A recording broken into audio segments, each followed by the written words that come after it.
যুদ্ধবিরতির আগ পর্যন্ত যে আলটিমেটাম দেওয়া হয়েছিল আমেরিকার পক্ষ থেকে, ট্রাম্পের পক্ষ থেকে, তাতে তো এই কথাই ছিল যে হরমুজ প্রণালী খুলে না দিলে একেবারে ইরানের সভ্যতাকে শেষ করে দেব। অর্থাৎ হরমুজ প্রণালী হয়ে গিয়েছিল এই মুহূর্তে সবচেয়ে বড় একটা ব্যাপার। হরমুজ প্রণালী কিন্তু খুলতে পারেনি এবং এখনও ইরানের কন্ট্রোলে। এবং এই যে 2 সপ্তাহের যে যুদ্ধবিরতি হয়েছে তাতে ইরান যে শর্ত দিয়েছে তাতে এই বক্তব্য পরিষ্কার যে হরমুজ প্রণালী ইরান কন্ট্রোল করবে এবং ইরানের অধীনেই থাকবে।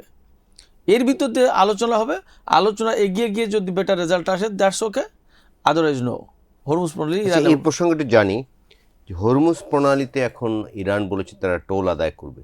আগেও কি টোল ছিল? না, আগে টোল ছিল না, এই যুদ্ধের পরেই টোল শুরু করলে কিছুদিন হলো। তো এটা কি শুরু হয়েছে অলরেডি? শুরু হয়েছে অলরেডি এবং বেশ কিছু, হ্যাঁ, অনেকগুলো জাহাজ টোল দিয়ে, শুধু টোল না, একেবারে চীনা মুদ্রা ইউয়ানে, নট পেট্রোডলার, ইউয়ানে দিয়ে এই টোল দিয়ে তারপরে পার হতে হচ্ছে। তাহলে পেট্রোডলার কি ঝুঁকির মুখে পড়লো কিছুটা?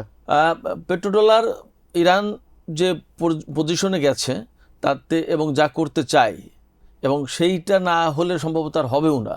অর্থাৎ ইরান তো এখন কোনো মতেই দুর্বল পজিশনে থেকে কোনো আলোচনা করবে না। আগে যতটুকু যাচ্ছিল এখন কিন্তু তাদের পজিশন অনেক শক্ত হয়ে গেল।